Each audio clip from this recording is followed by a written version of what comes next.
তো এই দেখো এখন রেডি হয়ে যাচ্ছি। তো যাচ্ছি আজকে কোথায়? আজকে যাচ্ছি হচ্ছে তেগড়িয়া। বাজে এখন 7:30।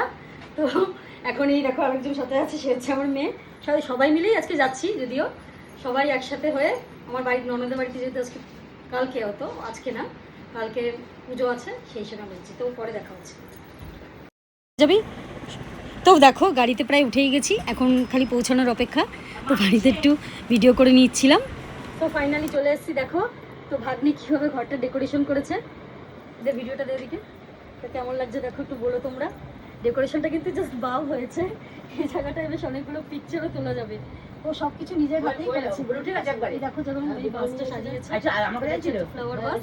এটা দেখো গোলাপ ফুল দিয়ে কি সুন্দর সাজিয়েছে, তার মধ্যে স্টিকার দিয়ে আর জাস্ট লাইট দিয়ে এই জায়গাটা পুরো ফুল ডেকোরেশন করেছে। দেখো দেখে বলো কেমন লাগছে।